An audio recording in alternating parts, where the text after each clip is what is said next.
अपनी आशा, और नीला झंडा नीली चाहत नीली अपनी अभिलाषा। अरे जब सात समुद्र नीले हो, नीली हो अपनी आशा, नीला झंडा नीली चाहत नीली अपनी अभिलाषा, नीले का ही परचम फहरे गीत यही बतलाते हैं। टाइमिंग ठीक रखनी है तालियों की, नीले का ही परचम फहरे गीत यही बतलाते हैं। अरे नीले का ही परचम फहरे गीत यही बतलाते हैं। भीमराव हम कोटि कोटि तुमको शीश नवाते हैं। मुझे लगा है कि मैं मुजफ्फर के अंदर कविता पढ़ रहा हूँ। और आइए मित्रों एक गीत, क्योंकि बाबा साहब के लिए नमन होना बहुत जरूरी है। एक गीत मैंने लिखा, उसको पढ़ने की कोशिश करता हूँ, देखता हूँ, क्योंकि ना मेरे पास सुर है, ना ताल है, ना तबला है, ना ढोलक है, ना कुछ है, लेकिन आपकी तालियां मेरा समर्थन प्रस्तुत करने की कोशिश करता हूँ। पूरब से लेकर पश्चिम तक, क्यों जापान के कोयासान यूनिवर्सिटी में बाबा साहब की जो स्टैचू स्थापित हो जाती है तो पूरे भारत के लिए गर्व का विषय होता है। तब बात पढ़ने की कोशिश करता हूँ। पूरब से लेकर पश्चिम तक, उत्तर से लेकर दक्षिण तक, चहुं और यही बस नारा है, चहुं और यही बस नारा है। जय भीम सभी को प्यारा है, जय भीम सभी को प्यारा है, जय भीम सभी को प्यारा, जय भीम सभी को प्यारा। बोलो जय भीम, आपसे तेज बोलिए, बोलो जय भीम, जय भीम। मैं उनका इसलिए बोलता हूँ कि आप तेज बोल सकते, बोलो जय भीम, जय भीम। क्योंकि आज संपूर्ण विश्व बाबा साहब के आदर्शों को मान करके चल रहा है, और कहीं ना कहीं भगवान बुद्ध की शिक्षा पूरे दुनिया में जारी, तब बात कहने की कोशिश करता हूँ। पूरब से लेकर पश्चिम तक, उत्तर से लेकर दक्षिण तक, चहुं और यही बस नारा है, चहुं और यही बस नारा है। जय भीम सभी को प्यारा है, जय भीम सभी को प्यारा है, जय भीम सभी को प्यारा है। ये धरती अब बुद्धमय होती, ये धरती अब बुद्धमय होती, संग में फूले की जय होती। धरती अब बुद्धमय होती, संग में फूले की जय होती। सत्य हिंसा चहुं ओर है, सत्य हिंसा चहुं ओर है। पंचशील की लय होती, पंचशील की लय होती। ओ महापुरुषों की जय बोलो तुम, महापुरुषों की जय बोलो तुम, जिसने हमें संवारा है। चहुं ओर यही बस नारा है, जय भीम सभी को प्यारा है, चहुं ओर यही बस नारा है, जय भीम सभी को प्यारा है। जय भीम मुझे भी प्यारा है, जय भीम तुम्हें भी प्यारा है। बोलो जय भीम, बोलो जय भीम। दोनों हाथ ऊपर में एक बार तेज आवाज में बोलेंगे, बोलो जय भीम, जय भीम, जय भीम। क्यों कहने की कोशिश करता हूँ, नागपुर के अंदर मैं कवि सम्मेलन के लिए गया, एक सच्ची घटना मेरे साथ घटित हुई। आदरणीय शांति स्वरूप बहुत जी, जिनके सामने हम कविता पढ़ने, जिनके सामने बैठ करके हम उनसे ऊर्जावान होना सीखते थे, हमेशा प्रेरणा लिया करते थे। एक बात शांति स्वरूप बहुत जी को सौंपने की कोशिश करता हूँ। एक सच्ची घटना मेरे साथ घटित हुई नागपुर के अंदर, जब मैं गया कवि सम्मेलन के लिए, तो वास्तव में बोध नगरी किस लिए कहा जाता है, मेरे लिए गर्व का विषय था। जब मैं अपने बहुत विद्वान साथी के घर पर गया, तो हम लोग घर में एक तोता पालते हैं, और उस तोते को शब्द सिखाए जाते हैं, मरा मरा जो उल्टा शब्द होता है वो शब्द उसको सिखाए जाते हैं। लेकिन हमारे लिए गर्व का विषय क्या रहता है कि जब मंची सिंह अवतार उस चौखट पर आहट देता है और कदम रखता है, तो तोता भी बोलता है जय भीम। जब प्रकृति तक नतमस्तक होती हो, तब बात कहता हूँ कि हरियाली बलिया भी गाए, कोयल भी जब गीत सुनाए। पहली बार किसी कवि ने प्रयोग किया कि प्रकृति को जय भीम के साथ जोड़ने की कोशिश करी कि हरियाली बलिया भी गाए, कोयल भी जब गीत सुनाए। हरियाली बलिया भी गाए, तोता भी जब गीत सुनाए। चांद सितारे नतमस्तक हो, चांद सितारे नतमस्तक हो, सूरज भी जब ढोल बजाए। अरे खुशियां मनाने आसमान को, खुशियां मनाने आसमान को, अब तो जमीन पे उतारा है। चहुं ओर यही बस नारा है, जय भीम सभी को प्यारा है। चहुं ओर यही बस नारा है, जय भीम सभी को प्यारा है। क्यों बात कहने की कोशिश करता हूँ, सन 1921 के अंदर जय भीम का नारा आखिर आया कहां से? जब बाबू हरदास जी ने देखा कि मुस्लिम व्यक्ति सलाम वालेकुम करता है, दूसरा उत्तर में उसको वालेकुम सलाम करता है, तो उन्होंने सोचा कि हमारे लिए आन बान शान का कुछ प्रतीक होना चाहिए, तो उन्होंने एक जय भीम का नारा दिया। जय भीम और बदले में बल भीम। और जय भीम क्या बना? जय भीम हमारी आन में बना, जय भीम हमारी आन में बना, जय भीम हमारी शान में बना, जय भीम हमारी आन में बना, जय भीम हमारी शान में बना। दुनिया में सबसे ऊंची जय भीम वही पहचान में बना,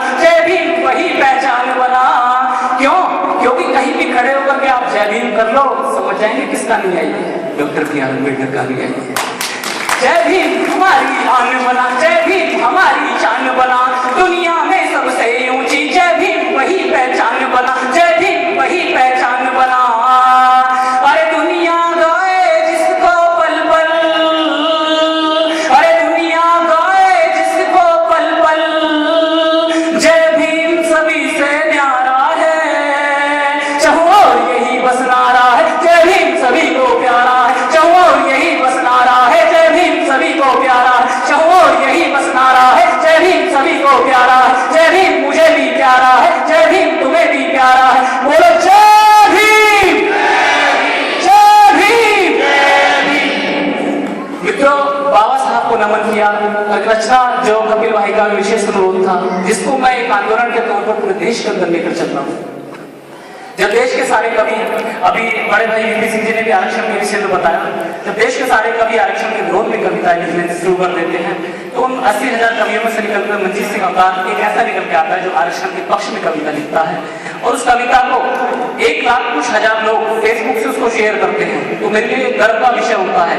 उस कविता के लिए डॉक्टर रविंद्र रवि जी हरियाणा में डीएसपी पद को छोड़ करके हार्वर्ड यूनिवर्सिटी में लेक्चर आ रहे 7 समुद्र पार से फोन करते हैं, कहते हैं कि मंजीत सिंह अवतार, मैंने अपने 35 वर्ष के काल में आज तक अपने खून की कविता नहीं देखी, और वो खून की कविता आपको सौंपने की कोशिश करता हूं। क्यों? मित्रों, आज हमारा हक छीनने की कोशिश की जा रही है, हमारा आरक्षण छीनने की कोशिश की जा रही है। उस आरक्षण के पक्ष में मैंने एक कविता लिखने की कोशिश करी। क्यों? क्योंकि अब लोग, ये जो लोग हमें कहा करते थे कि आरक्षण जो खैरात है, हमें कहा करते थे कि आरक्षण जो भिखारी इन्हें भीख में लिया गया है, हमारे लिए इन्होंने इतना सब कुछ कहा, लेकिन अब यही लोग आरक्षण मांगने लगे। तो तब बात कहने की कोशिश करता हूं और आपसे जुड़ना चाहता हूं कि अजब निराले लोग देश में तकती अपनी टांग रहे, अरे अजब निराले लोग देश में तकती अपनी टांग रहे, अजब निराले लोग देश में तकती अपनी टांग रहे, हमें भिखारी कहने वाले आज भी कह मांग रहे।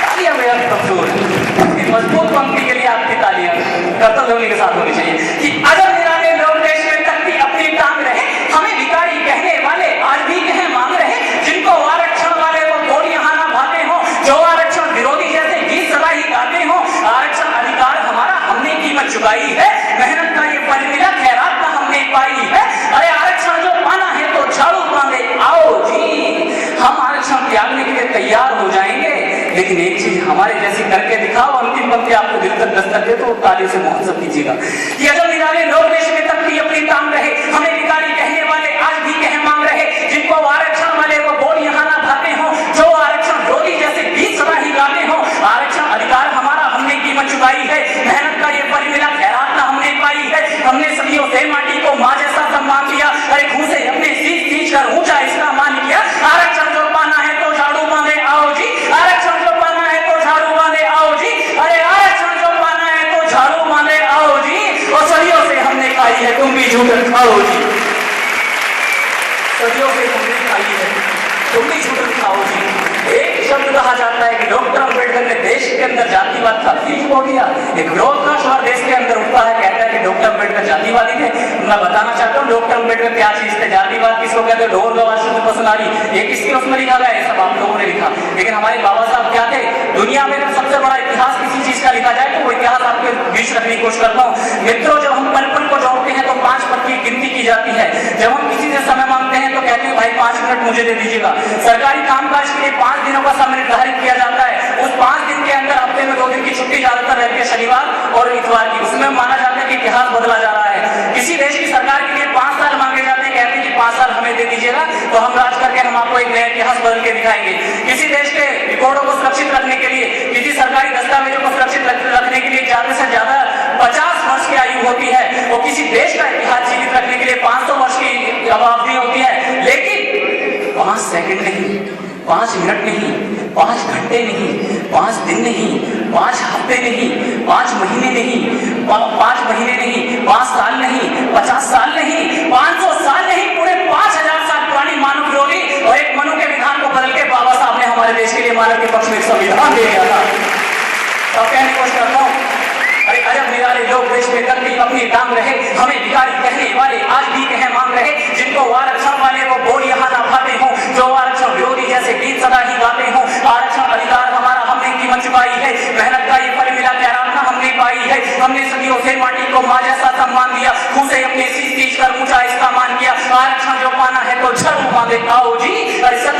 हमने खाई है, तुम भी झूठन खाओ जी। और ताड़न के अधिकारी हम हैं, ताड़न के अधिकारी हम हैं, तुमने ही बतलाया था। अरे ताड़न के अधिकारी हम हैं, तुमने ही बतलाया था। और जात पात का भेदभाव भी तुमने ही सिखलाया था।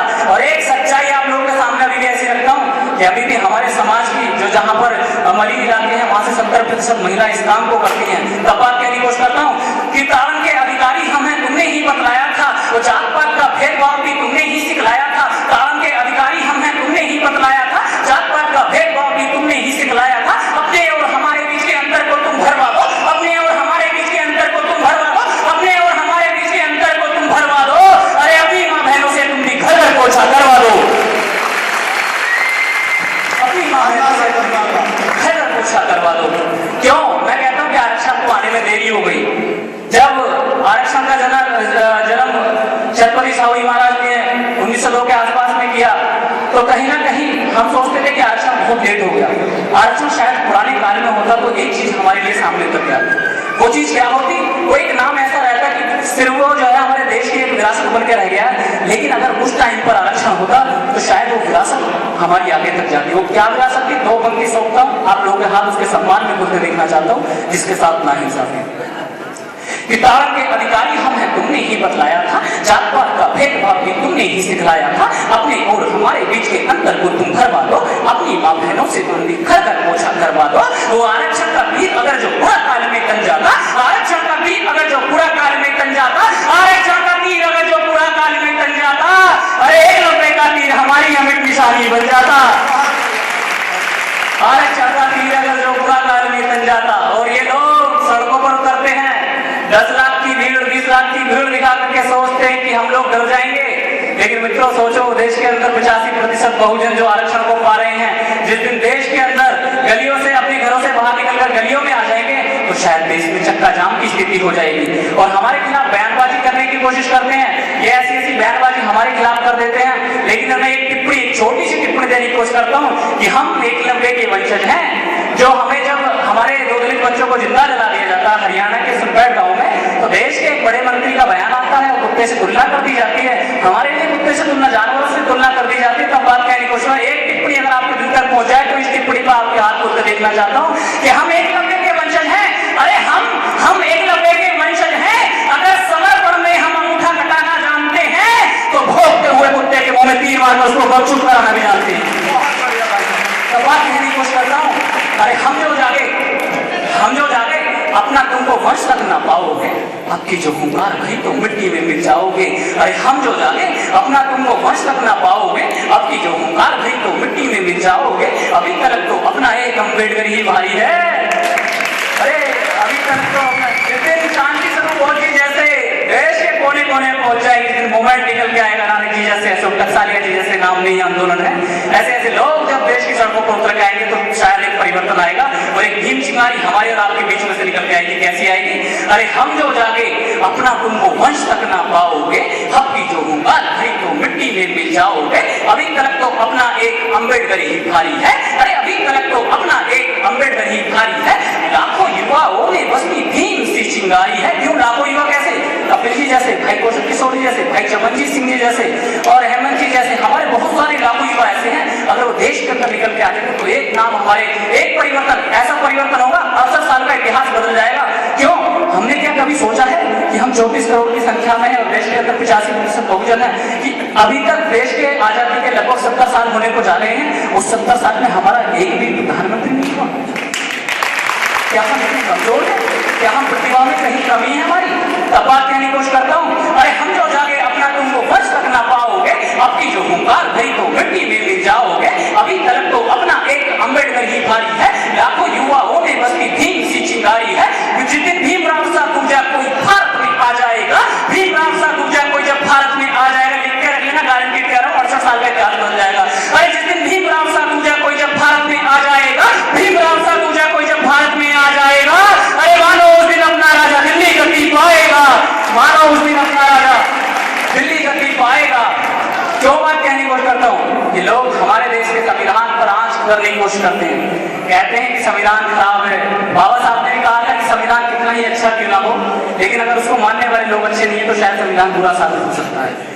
संविधान कितना भी गलत क्यों ना हो, लेकिन अगर उसको लोग अच्छे हैं तो शायद संविधान अच्छा हो सकता है। संविधान पे दिन रात घात कर रहे हैं, आतंकी हमले एकदम से वो कर रहे हैं। तब बात कहता हूँ, एक समर्थन आप लोगों से मांगता हूँ कि संविधान की धारा ये तिल करके रोती है। अरे संविधान की धारा ये तिल करके रोती है, संविधान की धारा ये तिल करके रोती है। नित नई आतंकी घटना रोज उसी पे होती है। संविधान की धारा ये तिल करके रोती है, नित नई आतंकी घटना रोज उसी पे होती है। घात करे जो संविधान पर उसका कातिल कौन है? इन सारे सवालों पर ये दिल्ली अब भी मौन है। घात करे जो संविधान पर उसका कातिल कौन है? इन सारे सवालों पर ये दिल्ली अब भी मौन है। घात करे जो संविधान पर उसको ऐसी रोक दो, अरे घात करे जो संविधान पर उसको ऐसी रोक दो, और बाबा भीम की जय बोलो, वो सीधा उसको ठोक दो। एक समर्थन हमारे देश के अंदर होना चाहिए, क्योंकि नई सुबह है, अरे नए विचार हैं, कुछ तो ये गुणगान करो। अरे नई सुबह है, नए विचार हैं, कुछ तो ये गुणगान करो। जय भीम के नारों का तुम मिलकर के सब गान करो। बुद्धम शरणम वालों से तुम घाटी को गुंजार करो, पावन माटी को चूमो और पापों का संहार करो। मानो बुद्ध भीम अपने देश की ये शान है, मानो बुद्ध भीम अपने देश की ये शान है, मानो बुद्ध भीम अपने देश की ये शान है। अरे विजय विश्व तिरंगा प्यारा प्यारा संविधान है, विजय विश्व तिरंगा प्यारा प्यारा संविधान है। और एक छोटी सी टिप्पणी अंतिम 4 पंक्ति रख करके अपना स्थान ग्रहण करता हूँ, क्योंकि मुझे अभी वापस मुजफ्फरनगर भी निकलना है। 4 पंक्ति रख देता हूँ, साधारण मंच को समर्पित करता हूँ।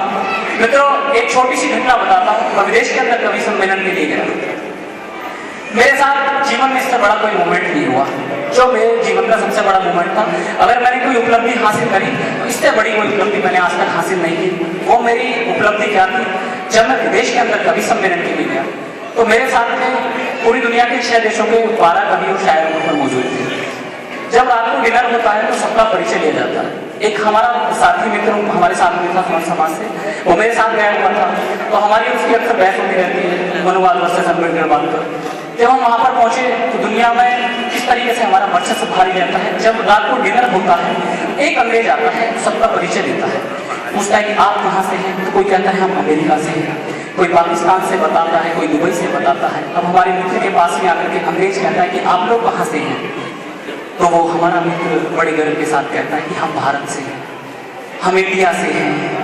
तो उसके बाद अंग्रेज सोचता है, जैसे ही वो पूछता है कि आप कहाँ से हो, तो मित्रों हमारे और आपके सीने को चुका कर देने वाला एक वाक्य उस अंग्रेज के मुख से निकलता है। वाक्य क्या होता है? जब अंग्रेज उससे पूछता है कि आप लोग कहाँ से आए हो, तो मेरा मित्र कहता है कि हम इंडिया से आए हैं। जब मेरे मित्र से पूछता है कि आप लोग कहाँ से आए हो, तो मेरा मित्र कहता है कि हम इंडिया से आए हैं। तो उस अंग्रेज का जवाब होता है, अरे आप उसी इंडिया से आए हो जहाँ पर डॉक्टर बी आर अम्बेडकर का जन्म हुआ।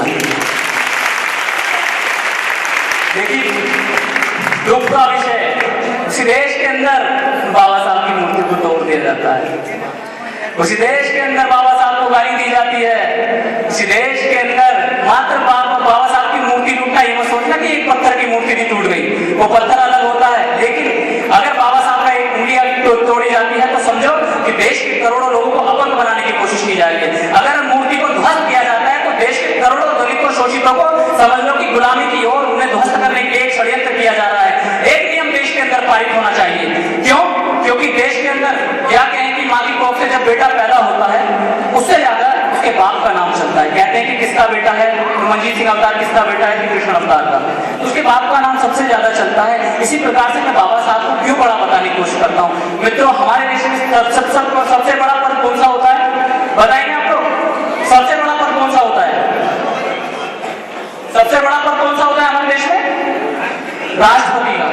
राष्ट्रपति के बाद राष्ट्रपति किसको मानेगा सबसे ज्यादा देश के? संविधान को। हमारा देश किस पर चलता है?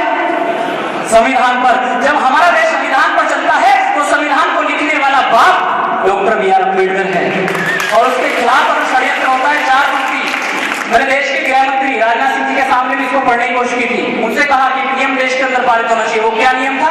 4 पंक्ति कहता हूँ, और आपको समर्थन मिले तो ताली से विदाई देना जब बात कहने की कोशिश करता हूँ। अरे नई सुबह है, नए विचार है, कुछ तो ये गुणगान करो। जय भीम के नारों का तुम मिल करके सम्मान करो। बुद्धम शरणम वालों से तुम घाटी को गुंजार करो। पावन पंक्ति चूमो और पापों का संहार करो। मानो बुद्ध भीम अपने देश की ये शान है, अरे मानो बुद्ध भीम अपने देश की ये शान है। विजय विश्व तिरंगा प्यारा प्यारा संविधान है। वो हम बदले हैं, युग बदला है, नई सोच को पालो। तो हम कहते हैं समानता आ गई है, तो समानता उस दिन आ जाएगी जिस दिन एक लंबे की तरह एक रोहित वेमुला नहीं चला जाएगा। तब बात कहते हैं कि हम बदले हैं, युग बदला है, अरे हम